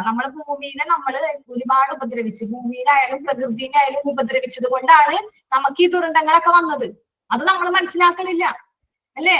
നമ്മള് ചുറ്റുപാടുള്ള എന്താ പ്രകൃതിയിലൊക്കെ നമ്മള് മരങ്ങൾ വെച്ച് പിടിപ്പിക്കണം. നമ്മൾ സ്കൂളിൽ നമ്മളോട് പഠിപ്പിക്കുമ്പോൾ നമ്മളെ സ്കൂളിൽ പഠിച്ചിട്ടുണ്ട് പ്രകൃതിയെ നമ്മൾ സ്നേഹിക്കുന്നത്, മരങ്ങൾ വെച്ച് പിടിപ്പിക്കുക, പിന്നെ വെള്ളപ്പൊക്കം തടയാനായിട്ട് തിണ്ടുകൾ വെച്ച് പിടിപ്പിക്കുക, അങ്ങനെയൊക്കെ. പക്ഷെ ഇപ്പൊ ഒരു മരം എന്ന് പറയുന്ന സാധനങ്ങൾ കാണാനേ ഇല്ല. എല്ലാവരും വീട് വെച്ച്. അപ്പൊ എന്താ, പ്രകൃതിക്ക് ദേഷ്യം വന്നു. പ്രകൃതിക്ക് ഇപ്പൊ ഈ വെള്ളപ്പൊക്കം വന്നത് എന്താ, വെള്ളം ഒഴുകാനുള്ള സ്ഥലമില്ല. വെള്ളം ഒഴുകാനുള്ള സ്ഥലത്തൊക്കെ എല്ലാവരും മണ്ണ് നികത്തി ഇതുപോലെയുള്ള ഇതൊക്കെ നികത്തി എന്ത് വെച്ച്, വീട് വെച്ച്. അപ്പൊ വെള്ളം ഭൂമിക്ക് ഒഴുകണ്ടേ? ആ ഒഴുകാനായിട്ട് എന്ത് ചെയ്യും, അത് വീടിന്റെ മുകളിൽ കൂടി അങ്ങനെ ഒഴുകും. അങ്ങനെയാണ് ഫ്ലഡ് ആയിട്ട് വന്നത്, അല്ലേ? അപ്പൊ അതൊക്കെ നമ്മൾ നോക്കാം. അതിനൊക്കെ നമ്മൾ ഒറ്റക്കെട്ടായിട്ട്, ഒരാൾക്ക് അത് വിചാരിച്ചാൽ പറ്റുമോ? ഞാൻ ഒരാൾ പോയി വിചാരിച്ച് ഇനി വെള്ളപ്പൊക്കം വരില്ല അങ്ങനെ എല്ലാം നിന്നാ വിചാരിക്കാൻ പറ്റില്ല. അതെല്ലാവരും കൂടി ഒറ്റക്കെട്ടായിട്ട് നിൽക്കണം. അതാണ് ഓർഗനൈസേഷൻ എന്ന് പറയുന്നത്. ഒരുമിച്ച് നിൽക്കുക എല്ലാവരും കൂടി, അല്ലെ? എന്നിട്ട് ഇതിനെ പറയണതാണ് ഡിസാസ്റ്റർ മാനേജ്മെന്റ്. അത് നമ്മൾ അവിടെ ഡെഫിനിഷൻ ആയിട്ട് പഠിച്ചു. ഇനി എന്താ പറയണേ, ഡിസാസ്റ്റർ എന്താ, ദുരന്തം, അതിന്റെ ഡെഫിനിഷൻ എന്താ? WHO എന്ന് പറയുന്നത് എന്താ? World Health organisation. World Health organisation define ചെയ്യുന്നത് എന്താ ഡിസാസ്റ്ററിനെ കുറിച്ച്? എനി ഒക്കറൻസ് ദാറ്റ് കോസസ് എന്ന് വെച്ചാൽ എന്താ നമ്മൾ പറഞ്ഞു, അത് വെള്ളപ്പൊക്കം ഉണ്ടാവുന്ന കാര്യങ്ങളായാലും ഡിസാസ്റ്റർ ഉണ്ടാവണ എന്തായാലും, അപ്പൊ അതിന് കാരണമാകുന്ന എന്തെങ്കിലും സംഭവത്തെ ദുരന്തമായിട്ടാണ് പറയണത്. നമുക്ക് എന്ത് കാരണം കൊണ്ടാണോ ഈ ഡിസാസ്റ്റർ ഉണ്ടാവണേ അതൊരു ദുരന്തമാണ്. അതിനുള്ള കാരണങ്ങൾ താഴെ പറയാനുണ്ട്. അതാരാ പറഞ്ഞേ? വേൾഡ് ഹെൽത്ത് ഓർഗനൈസേഷൻ ഡിഫൈൻ ചെയ്തതാണ്. അവരാണ് പറഞ്ഞത്. എന്തെന്ന് അവർ നിർവചിച്ചു. വേൾഡ് ഹെൽത്ത് ഓർഗനൈസേഷൻ നിർവചിച്ചതാണ് എനി ഒക്കറൻസ് ദാറ്റ് കോസസ്. താഴെ പറയുന്ന ഏത് കാരണം കൊണ്ടാണോ ഇത് ഉണ്ടാവുന്നത് അതിനെയാണ് എന്ത് പറയണേ, ഡിസാസ്റ്റർ എന്ന് പറയണത്. ആരാ പറയണേ? വേൾഡ് ഹെൽത്ത് ഓർഗനൈസേഷൻ പറയണത്. ഓക്കെ, അവരെന്താ പറയണേ നോക്കാം. ഒന്നാമത്തെ അവരെന്താ പറയണേ? ഡാമേജ് എന്ന് വെച്ചാൽ നാശങ്ങൾ. എന്തെങ്കിലും നാശം വന്നു കഴിഞ്ഞാൽ ദുരന്തം ഉണ്ടാവാൻ സാധ്യതയുണ്ട്. പിന്നെ ഡിസ്ട്രപ്ഷൻ. ഡിസ്ട്രപ്ഷൻ എന്ന് വെച്ചാൽ എന്താ? തടസ്സങ്ങൾ. എന്തെങ്കിലും തടസ്സം വന്നാലും ഡിസാസ്റ്റർ ഉണ്ടാവും. ലോസ് ഓഫ് ഹ്യൂമൻ ലൈഫ് എന്ന് വെച്ചാൽ എന്താ? മനുഷ്യജീവന്റെ നഷ്ടം. അതും ഒരു ഡിസാസ്റ്റർ അല്ലേ? നമുക്ക് എന്ത് പോയാലും നമുക്ക് സഹിക്കാം. ഒരു ജീവൻ പോയാൽ നമുക്ക് സഹിക്കാൻ പറ്റുമോ? നമ്മളെ ജീവിതകാലം മുഴുവനും നമ്മളെ വേട്ടയാടും. ആ ഒരു അത്രയും നമ്മളുടെ മനുഷ്യജീവന് വിലയുണ്ട്, അല്ലേ? അപ്പൊ ലോസ് ഓഫ് ഹ്യൂമൻ ലൈഫ് നഷ്ടപ്പെട്ടാലും അതൊരു ദുരന്തമാണ്. പിന്നെന്താ പറയണേ? Deterioration of health and health services on a scale sufficient to warrant an extraordinary response from outside the affected community or area.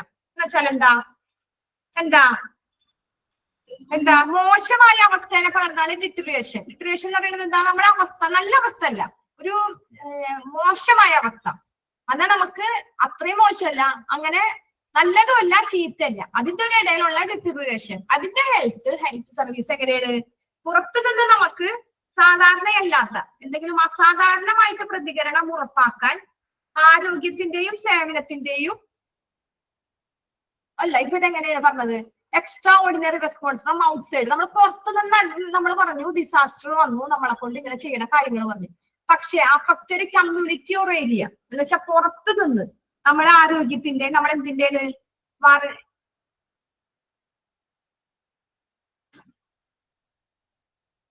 ഡിറ്ററിയേഷൻ എന്ന് വെച്ചാൽ ഒരു മോശമായ അവസ്ഥ പറയണേ ഹെൽത്ത്, നമ്മുടെ ഹെൽത്തിൽ നിന്ന്. ആ ആരോഗ്യമായിട്ട് health service on a scale എങ്ങനെ? സഫിഷ്യന്റ്. അതെങ്ങനെ? മതിയായ അളവിൽ. മതിയായ സഫിഷ്യന്റ് എന്ന് വെച്ചാൽ എന്താ? കിട്ടാത്ത അർത്ഥം ഉണ്ടെങ്കിൽ അവിടെ എഴുതിട്ടോ. നിങ്ങളുടെ കയ്യിൽ PDF ഉണ്ടെങ്കിൽ കിട്ടാത്ത ഞാൻ പറയണതൊക്കെ അവിടെ എഴുതിയിടാം.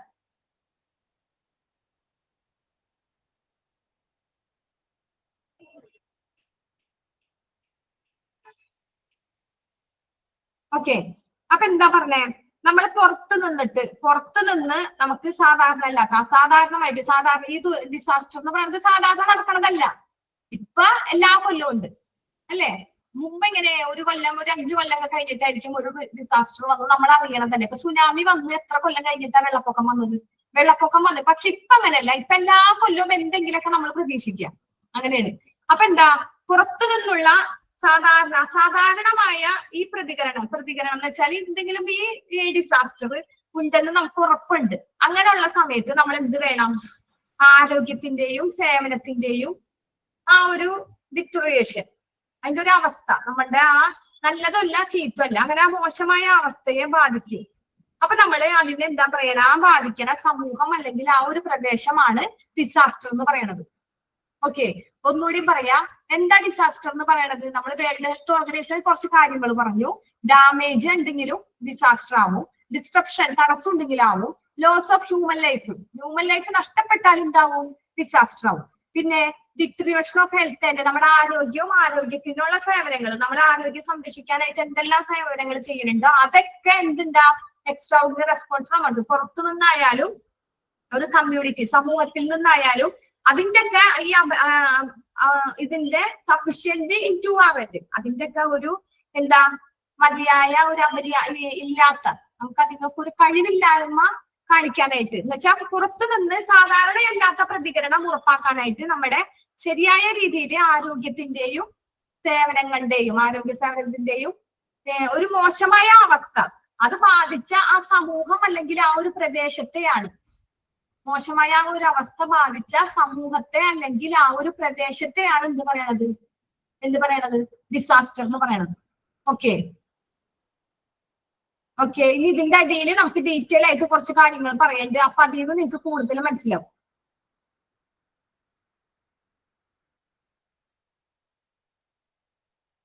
ഓക്കെ, എന്താ പറഞ്ഞേ?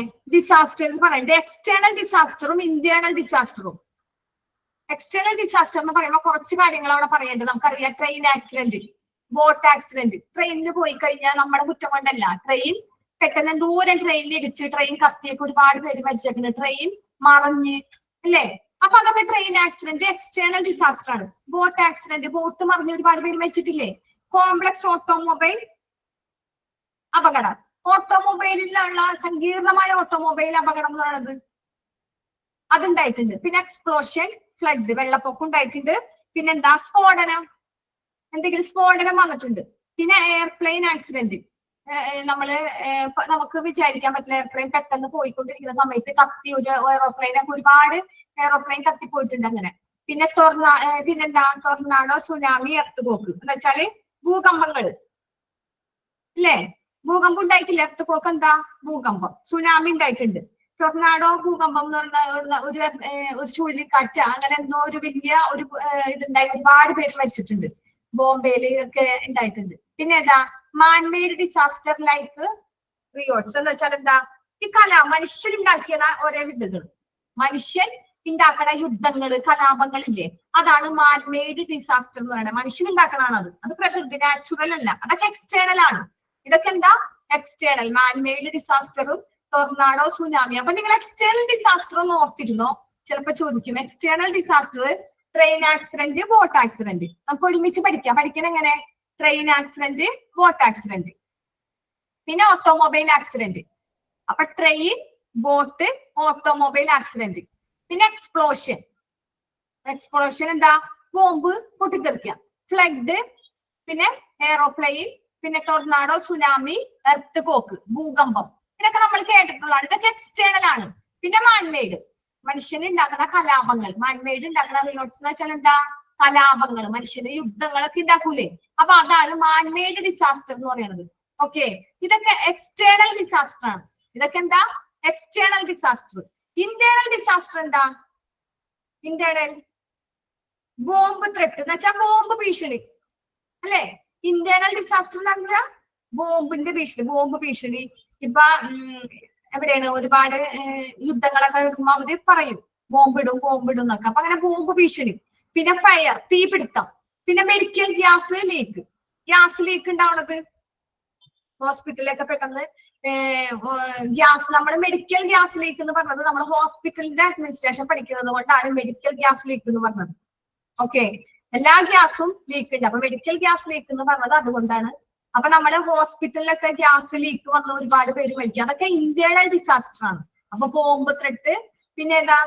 Fire, medical gas leak. ഇത് മൂന്നും പഠിച്ചിരിക്കുക. ഇന്റേണൽ ചോദിക്കും, എക്സ്റ്റേണൽ ചോദിക്കും. നിങ്ങൾ അറിഞ്ഞിരിക്കാൻ വേണ്ടി മാത്രം. ഡിസാസ്റ്ററിനെ കുറിച്ച് നമുക്ക് ഇതിലിപ്പോ പഠിക്കാനൊന്നുമില്ല. നമ്മൾ പൊതുവെ അറിയണ കാര്യങ്ങൾ മാത്രമേ ഉള്ളൂ. നമ്മുടെ ചുറ്റിലും നടക്കുന്ന കാര്യത്തെ കുറിച്ച് മാത്രമേ ഇതുവരെയും പറഞ്ഞിട്ടുള്ളൂ.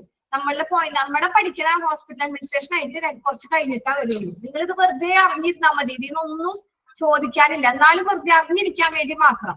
ഓക്കെ, ഇനി എന്താ അടുത്തത് എന്താ ഓരോ ഡിസാസ്റ്ററുകൾ നടന്നത് അല്ലെ പ്രധാനപ്പെട്ട ദുരന്തങ്ങൾ മേജർ ഡിസാസ്റ്റർ നടന്നത് ഭോപ്പാലില് ഗ്യാസ് ട്രാജഡി നടന്നത് അതിന്റെ ഓരോ വർഷവും എത്ര ആളുകൾ മരിച്ചു എന്നാണ് ആ പറഞ്ഞേക്കുന്നത് ഓക്കെ അപ്പൊ ഇതൊന്നും ഇമ്പോർട്ടന്റ് അല്ല ഇതൊന്നും ഇമ്പോർട്ടന്റ് അല്ല മേജർ ഡിസാസ്റ്റർ നിങ്ങൾ അറിഞ്ഞിരിക്കാൻ വേണ്ടിയിട്ട് ഓക്കെ ഹോസ്പിറ്റൽ അഡ്മിനിസ്ട്രേഷൻ പഠിക്കുമ്പോൾ നമ്മൾ എത്ര പേര് മരിച്ചിരുന്നു എന്നൊന്നും നമ്മളോട് ചോദിക്കില്ല നമ്മളോട് ഹോസ്പിറ്റലായിട്ട് ബന്ധപ്പെട്ട മാത്രമേ ചോദിക്കുള്ളൂ അപ്പൊ ഇത് മേജർ ഡിസാസ്റ്റർ എന്ന് പറയുന്നത് ഭോപ്പാലില് ഗ്യാസ് ട്രാജഡി നടന്നായിരുന്നു ഭോപ്പാൽ ദുരന്തം ഉണ്ടായിരുന്നു ഇല്ലേ അതില് 2 ലക്ഷം പേരോളം മരിച്ചു പിന്നെന്താ 3000 പേരുടെ ജീവൻ പോയി അതാണ് അതിൽ പറഞ്ഞത് എത്ര പേര് മരിച്ചു എത്ര പേര് ജീവൻ പോയി എന്നൊന്നും ചോദിക്കില്ല നിങ്ങൾ അറിഞ്ഞിരിക്കാൻ വേണ്ടി പിന്നെന്താ സൈക്ലോൺ അതൊരു ചുഴലിക്കാറ്റായിരുന്നില്ലേ എവിടെയായിരുന്നു ആന്ധ്രാപ്രദേശിലും ഒറീസയിലാണ് ആ സൈക്ലോൺ എന്ന് പറഞ്ഞ ചുഴലിക്കാറ്റ് നടന്നത് അതൊന്നും അത് അധികം 2 വർഷം മുമ്പാണ് എവരി 2 years എല്ലാ 2 വർഷം കൂടുമ്പോൾ അവിടെ എന്തുണ്ടാവും ചുഴലിക്കാറ്റ് ഉണ്ടാവും സൈക്ലോൺ എന്നാണ് ആ ചുഴലിക്കാറ്റിന്റെ പേര് ആന്ധ്രാപ്രദേശിലും ഒറീസയിലും അവിടെ എങ്ങനെയാണ് 25000 പേര് മരിച്ചുപോയി ജീവനെടുത്തു ക്ലൈംബ് എന്ന് വെച്ചാൽ എന്താ അവര് 25000 പേരെ ജീവനെടുത്തു ഇല്ലേ പിന്നെന്താ എർത്ത് ഭൂകമ്പം വന്ന എവിടെയാണ് ലാത്തൂര് മഹാരാഷ്ട്രയിലെ ലാത്തൂര് 1993 മഹാരാഷ്ട്രയിലെ ലാത്തൂര് എന്തുണ്ടായി ഭൂകമ്പം ഉണ്ടായി സുനാമി ഉണ്ടായി എപ്പോഴാ സുനാമി ഉണ്ടായത് 2004 ഡിസംബർ 26 ഇന്ത്യയില്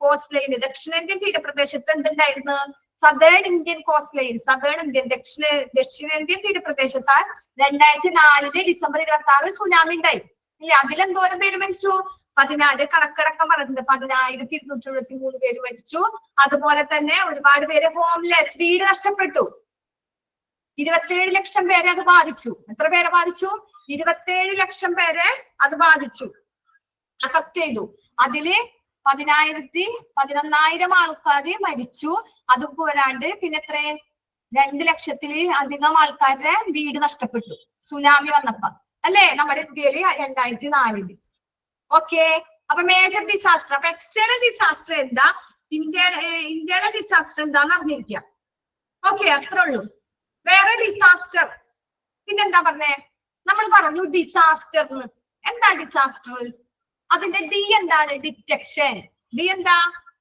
ഡിറ്റക്ഷൻ കണ്ടെത്തൽ നമ്മൾ ഓരോ സ്പെല്ലിങ്ങും കറക്റ്റ് നോക്കാം ഡിസാസ്റ്റർ ഡി ഡിറ്റക്ഷൻ ഇല്ല ഇമ്പോർട്ടന്റ് അല്ല മേജർ ഇതൊന്നും ഇമ്പോർട്ടന്റ് അല്ല ഓക്കെ അതൊന്നും ഇമ്പോർട്ടന്റ് ഇല്ല നിങ്ങൾ അത് അറിഞ്ഞിരുന്നാ മതി സുനാമിയുടെ ഇതൊന്നും അങ്ങനെ നിങ്ങൾ ഹോസ്പിറ്റൽ അഡ്മിനിസ്ട്രേഷൻ അല്ലേ പഠിക്കുന്നത് അപ്പൊ ഇത് അറിഞ്ഞിരിക്കാൻ വേണ്ടിയിട്ടാ ഭൂകമ്പത്തെ കുറിച്ച് നിങ്ങൾക്ക് എന്തെങ്കിലും ഒരു ഐഡിയ ഉണ്ടായിരിക്കണ്ടേ ആരെങ്കിലും നിങ്ങളോട് ചോദിക്കുകയാണ് പറയുമ്പോ എന്താ ഹോസ്പിറ്റൽ അഡ്മിനിസ്ട്രേഷനാ പഠിക്കുന്നത് പക്ഷെ എന്തൊക്കെ ഭൂകമ്പം ഇവിടെ ഉണ്ടായിട്ടുണ്ട് എന്താന്ന് വെച്ചാൽ നമ്മൾ ഒന്നും അറിയാണ്ടിരുന്നു കഴിഞ്ഞാൽ അത് മോശമാണ് അപ്പൊ നിങ്ങൾ അറിഞ്ഞിരിക്കണം ഓക്കെ ഇതൊക്കെ നമ്മുടെ ഇവിടെ ഇന്ത്യയിലടക്കം നടന്നതാണ് സുനാമി എന്ന് പറയുന്നത് 2004 ഡിസംബർ 27 ഇന്ത്യയിൽ നടന്നതാണ് സുനാമി അപ്പോഴൊക്കെ നമ്മളുണ്ട് ഇല്ലേ എല്ലാവരും ഉണ്ട് പക്ഷെ നമ്മൾ ആരും ഡേറ്റ് ഒന്നും ഓർത്തിരുന്നില്ല എത്ര നമ്മൾ അറിഞ്ഞു ആ സുനാമി വന്നു പോയി അത്രേ ഉള്ളൂ നമ്മുടെ വീട്ടിലെ നമ്മുടെ വേണ്ടപ്പെട്ടവരാ മരിച്ചിരുന്നെങ്കിൽ നമ്മൾ ആ ഡേറ്റ് മറക്കില്ല ഇല്ലല്ല പക്ഷെ നമ്മളെ എന്താ ഓർക്കാത്തത് എന്താ നമ്മളായിട്ട് ബന്ധപ്പെട്ട ആരും അതിലില്ലാത്തതുകൊണ്ട് നമ്മളെ ഡേറ്റ് ഓർക്കണില്ല എത്ര പേരെ ബാധിച്ചെന്ന് ഓർക്കണില്ല അല്ലെ അപ്പൊ നമ്മൾ ഇതൊക്കെ അറിഞ്ഞിരിക്കണം ഇവിടെ ഇതൊക്കെ നടന്നിട്ടുണ്ട് 93 മഹാരാഷ്ട്രയില് എർത്ത് ഉണ്ടായിട്ടുണ്ട് നമുക്ക് പിന്നെ ചുഴലിക്കാറ്റ് ഇപ്പൊ ഓക്കി ചുഴലിക്കാറ്റ് അങ്ങനെ ഒരേ ചുഴലിക്കാറ്റ് നമ്മൾ പേപ്പർ തുറക്കുമ്പോൾ അറിയാം ബീഹാർ വഴി വരുന്ന ഒറ്റപ്പെട്ട മഴയ്ക്ക് ഉണ്ടാവും കുറെ മഴ ഉണ്ടാവും എന്നൊക്കെ പറഞ്ഞ് നമ്മൾ കേൾക്കണ്ട അതൊക്കെ വെറുതെ വന്നു പോണതല്ല അതൊക്കെ നമുക്ക് ഒരേ ദുരന്തങ്ങളും കൊണ്ടുവന്നതാ അല്ലെ അപ്പൊ നമ്മൾ അത്യാവശ്യമുള്ള കാര്യങ്ങൾ അറിഞ്ഞിരിക്കാൻ വേണ്ടിയിട്ട് മാത്രമാണ് അല്ലാതെ പഠിക്കേണ്ട നിങ്ങൾ അറിഞ്ഞിരിക്കാം ഓക്കെ പക്ഷെ ഇന്റേണലും എക്സ്റ്റേണലും ഡിസാസ്റ്റർ നിങ്ങൾ അത് അറിഞ്ഞിരിക്കണം കേട്ടോ അതെന്ന് വെച്ചാല് ക്വസ്റ്റ്യൻസ് വരാൻ സാധ്യതയില്ല എന്നാലും ചിലപ്പോ എങ്ങാനും ആരെങ്കിലും ഇട്ടാലോ ഇന്റേണൽ ഏതാ എക്സ്റ്റേണൽ ഏതാന്ന് ഓക്കെ ഇനി ഡിസാസ്റ്ററില് ഡി എന്താ ഡിറ്റക്ഷൻ എന്താ ഡിറ്റക്ഷൻ എന്ന് വെച്ചാൽ കണ്ടെത്തല് ഇൻസിഡന്റ് കമാൻഡ് എന്താ എന്തെങ്കിലും ഒരു എന്തെങ്കിലും സംഭവമായിട്ട് ബന്ധപ്പെട്ട ഒരു കമാൻഡ് അതാണ് incident command incident command S എന്താ സേഫ്റ്റി ആൻഡ് സെക്യൂരിറ്റി എന്ന് വെച്ചാൽ എന്താ സുരക്ഷയും സുരക്ഷിതത്വവും സുരക്ഷയും പെടും സുരക്ഷിതത്വം പെടും, എസ്. പിന്നെ assess hazard, S support, A. എന്താ? അസസ് ഹസാർഡ്, എ സപ്പോർട്ട് എന്ന് വെച്ചാൽ എന്താ? പിന്തുണ, നമുക്കൊരു സപ്പോർട്ട് കിട്ടുക, എ സപ്പോർട്ട്. പിന്നെ ട്രയാഗ് ആൻഡ് ട്രീറ്റ്മെന്റ്, ട്രയാഗ് ആൻഡ് ട്രീറ്റ്മെന്റ് എന്താ? ഇത് തന്നെ സെയിം തന്നെ, ട്രീറ്റ്മെന്റിന്റെ തന്നെ പറയണ പേരാണ്. കെയർ ചെയ്യണത്, ചികിത്സ എന്ന് പറയണതാണ് ഏത്? ട്രയാഗ് എന്ന് പറയണത്. അപ്പൊ ട്രയാഗ് ആൻഡ് ട്രീറ്റ്മെന്റ് എന്ന് പറയണതും കെയർ തന്നെയാണ്, ട്രീറ്റ്മെന്റ്. പിന്നെന്താ? ഇവാക്യുവേഷൻ, ഇവാക്യുവേഷൻ എന്താ? ഒഴിപ്പിക്കൽ, ഇവാക്യുവേഷൻ ഒഴിപ്പിക്കൽ. റിക്കവറി നമുക്കറിയാം, റിക്കവറി എന്താ? റിക്കവറി നമ്മൾ വീണ്ടെടുക്കുക, റിക്കവർ ചെയ്യാ. നമ്മുടെ ആരോഗ്യം നമ്മുടെ എങ്ങനെയാണ് വീണ്ടെടുത്താ? റിക്കവർ ചെയ്തോ? റിക്കവറി. അപ്പൊ അത്രയും കാര്യങ്ങളുള്ളൂ ഡിസാസ്റ്ററിന്റെ കാര്യങ്ങളാണ് പറഞ്ഞത്.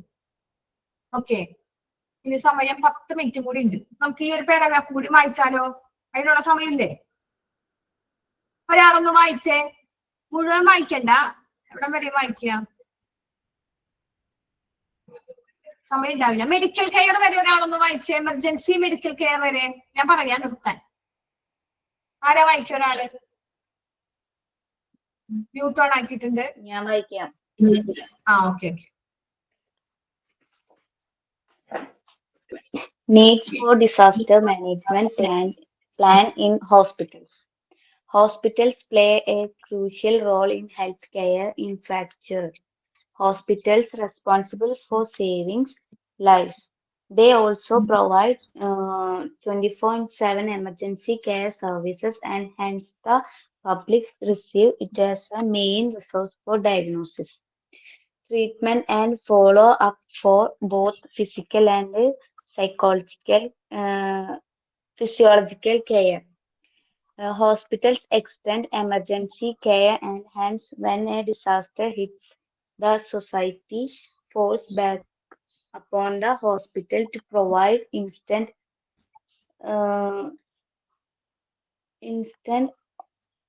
succors in the form of emergency medical care. Okay, thank you. അടിപൊളി. ഇനി അവിടം വരെ നമുക്കൊന്ന് പറഞ്ഞു നോക്കാം എന്താന്നുള്ളത്. ഇനിയാണ് നിങ്ങളുടെ ഹോസ്പിറ്റലിനെ കുറിച്ച് വരുന്നത് അല്ലെ? ഇതുവരെ നമ്മൾ പൊതുവായിട്ടുള്ള ഡിസാസ്റ്റർ പറഞ്ഞത്, പൊതുവായിട്ടുള്ള ഡിസാസ്റ്റർ നമ്മൾ ഇതുവരെ പറഞ്ഞത്. ഇനി ഇവിടുന്ന് വരുന്നത് എന്താ? Need for disaster management plan in hospitals. ഹോസ്പിറ്റലില് ഈ ഡിസാസ്റ്റർ ആയിട്ടുള്ള പദ്ധതിയുടെ ആവശ്യകത എന്താണെന്ന്. ഓക്കെ, ഇവിടുന്ന് തുടങ്ങി നിങ്ങൾക്ക് പഠിക്കാനുണ്ട്.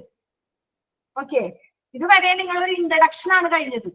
ഡിസാസ്റ്റർ എന്താ, എവിടെയാണ് ഡിസാസ്റ്റർ വരുന്നത് എന്നുള്ള ഒരു ഇൻട്രഡക്ഷൻ. ഇനി need for disaster management plan in hospital. ഹോസ്പിറ്റലില് ഡിസാസ്റ്റർ മാനേജ്മെന്റിന്റെ ആവശ്യം എന്താണ്? നീഡ് എന്താണ്?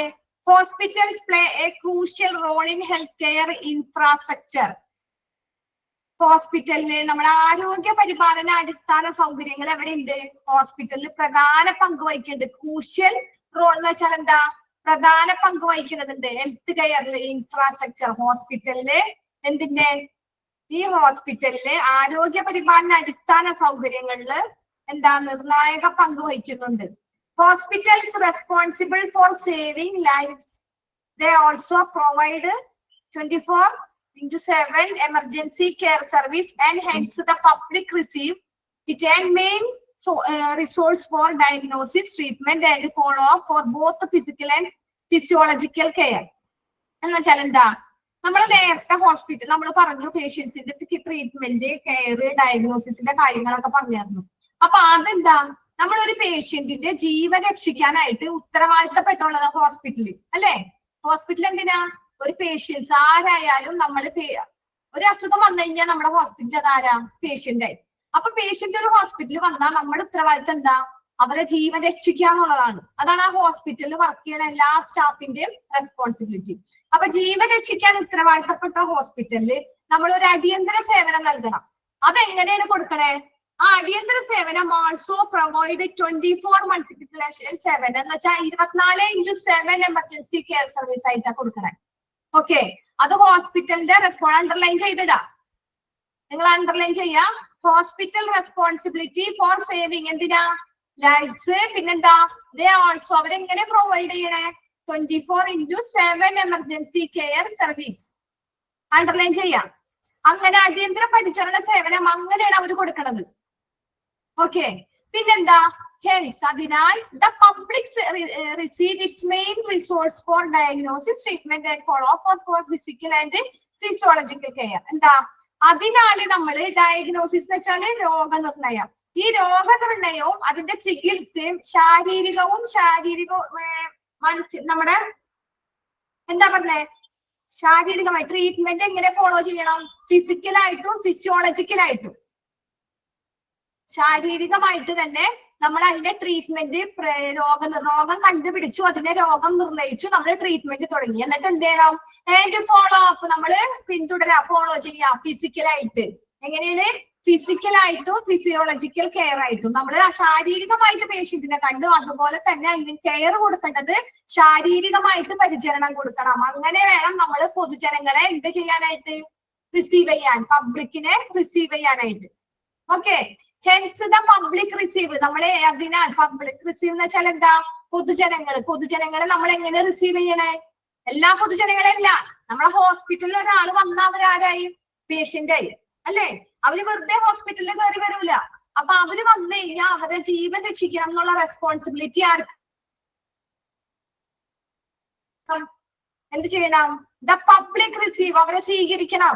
എങ്ങനെ the main resource four diagnosis അവൻ മെയിൻ പ്രധാനപ്പെട്ട അവർ എന്തിനാ വന്നേക്കണേ ഡയഗ്നോസിസ് അവരെ രോഗം കണ്ടുപിടിക്കണം, ട്രീറ്റ്മെന്റ് ചെയ്യണം, follow up for both physical and physiological care. അവർക്ക് ശാരീരികമായി തന്നെ പരിചരണം കൊടുക്കണം. ഓക്കെ, ശാരീരികമായിട്ട് തന്നെ നമ്മൾ എന്ത് കൊടുക്കണം, ഫിസിയോളജിക്കൽ കെയർ കൊടുക്കണം. നെക്സ്റ്റ് എന്താ hospitals extends emergency care and hence when a disaster hits the society fall back upon the hospital to provide instant succor in the form of emergency medical care. എന്താ പറഞ്ഞേ, നമ്മൾ ഹോസ്പിറ്റലില് emergency അടിയന്തര പരിചരണം കൊടുക്കുകയാണ്. Emergency care ഹോസ്പിറ്റലിൽ കൊടുക്കുമ്പോ നമ്മൾ അങ്ങനെ ഒരു ദുരന്തം സംഭവിച്ചു, പേഷ്യന്റിന് എന്തെങ്കിലും ഒരു ഡിസാസ്റ്റർ സംഭവിച്ചു, അപ്പൊ നമ്മൾ എന്ത് ചെയ്യും, പേഷ്യന്റിന് അടിയന്തര വൈദ്യസഹായം കൊടുക്കും ഇല്ലേ. അത് കൊടുക്കേ വേണം. അപ്പൊ തന്നെ നമ്മൾ ആ സഹായം നൽകിയിട്ട് എന്ത് ചെയ്യണം, പേഷ്യന്റിന് ഹോസ്പിറ്റലിലോട്ട് നമ്മൾ നമ്മൾ എവിടെ പറഞ്ഞു നിർത്തിയത് ഹോസ്പിറ്റലില് നമ്മൾ എന്ത് എക്സ്റ്റെൻഡ് ചെയ്യണം, എമർജൻസി കെയർ കൊടുക്കുക. എന്ത് കെയറാ കൊടുക്കണ്ടേ, ഹോസ്പിറ്റലിൽ എന്ത് കെയർ, എമർജൻസി കെയർ കൊടുക്കുക. എന്നിട്ട് എന്ത് വേണം, ആ ദുരന്തം നടന്ന ഡിസാസ്റ്റർ ഹിറ്റ് സൊസൈറ്റി ആ ദുരന്തം നടന്നത് നമ്മൾ സമൂഹത്തെ അറിയിക്കണം. Falls back upon the hospital നമ്മൾ എന്ത് ചെയ്യണം, സമൂഹത്തെ ദുരന്തം നമ്മൾ നടന്നു, അപ്പൊ നമ്മൾ ഹോസ്പിറ്റലിൽ ഒരു ദുരന്തം സംഭവിച്ചു, നമ്മൾ ആ പേഷ്യന്റിന് അടിയന്തര സഹായങ്ങളൊക്കെ ഒന്ന് കൊടുത്തു. എന്നിട്ട് അതിന്റെ ഇത് നമ്മൾ തൽക്ഷണം എങ്ങനെ എന്ത് ചെയ്യണം, സമൂഹത്തിനെ അറിയിച്ചിട്ട് ഹോസ്പിറ്റലിലോട്ട് അറിയിക്കാം. അതാണ് പറഞ്ഞത്. ഓക്കെ, എന്താ പറഞ്ഞേ, falls back upon the hospital അറിയിക്കുക. ടു പ്രൊവൈഡ് ഇൻസ്റ്റന്റ് സക്കർ എന്ന് വെച്ചാൽ എന്താ, സഹായിക്കണം. സക്കർ എന്ന് വെച്ചാല് അണ്ടർലൈൻ നിങ്ങൾ എഴുതിയിട്ടോ, സക്കറിന്റെ അർത്ഥം എഴുതിയിട്ടോ. ഇൻസ്റ്റന്റ് സക്കർ എന്ന് വെച്ചാൽ എന്താ, ആ സമയത്ത് തന്നെ തൽക്ഷണം. ഇൻസ്റ്റന്റ് എന്ന് വെച്ചാൽ എന്താ, അപ്പൊ തന്നെ ആ ടൈമില്. അപ്പൊ ഇൻസ്റ്റന്റ് സക്കർ എന്ന് വെച്ചാൽ ആ സമയത്ത് നമ്മൾ സഹായിക്കണം. Form of emergency medical care എങ്ങനെയാണ് സഹായിക്കണേ, എന്താ എമർജൻസി മെഡിക്കൽ കെയർ കൊടുത്ത് വേണം പേഷ്യന്റിനെ സഹായിക്കാൻ. കാരണം ഒരു ദുരന്തമായിട്ട് പേഷ്യന്റ് ഹോസ്പിറ്റലിൽ എന്തെങ്കിലും സംഭവിച്ചാൽ വന്നു കഴിഞ്ഞാൽ നമ്മൾ ആ പേഷ്യന്റിനെ അറിയിക്കാൻ സഹായിക്കാം. അതുപോലെ തന്നെ hits the society fall back നമ്മൾ സൊസൈറ്റിനെ അറിയിക്കണം. നമ്മള് ഹോസ്പിറ്റലിൽ അങ്ങനെ എന്തെങ്കിലും സംഭവിച്ചാൽ നമ്മൾ എന്ത് ചെയ്യാം, സൊസൈറ്റിനെ അറിയിക്കണം വേണ്ടേ. അതാണ് അവിടെ വരെയും പറഞ്ഞത്.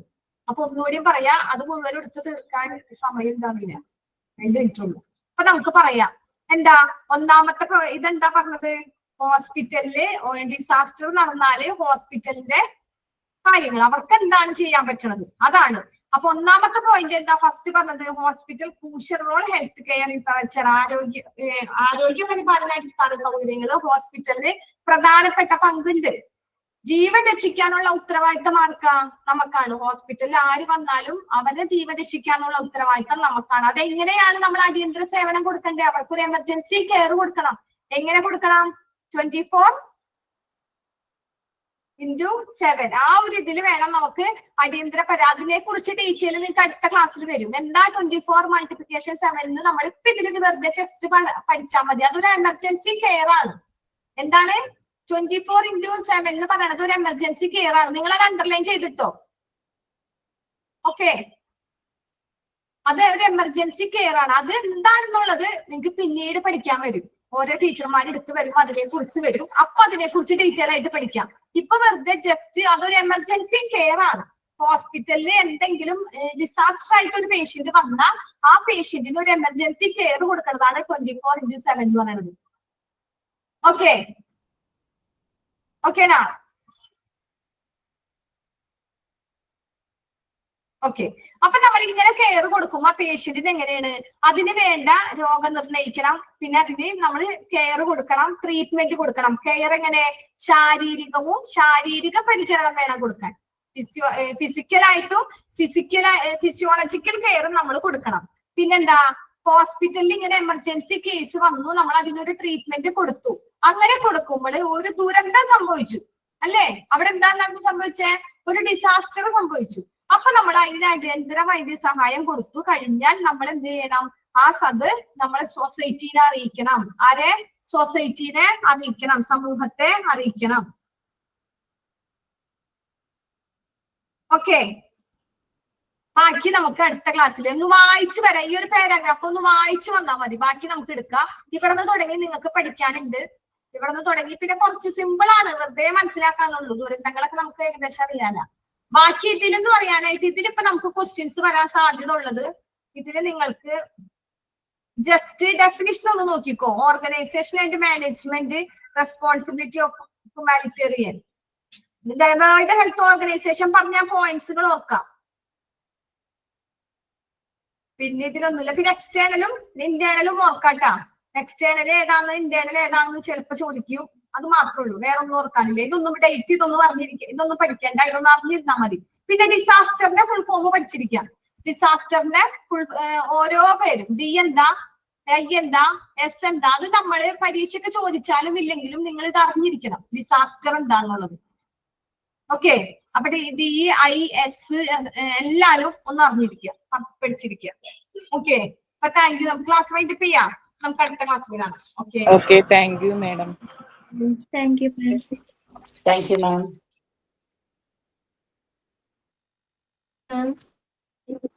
Thank you, ma'am.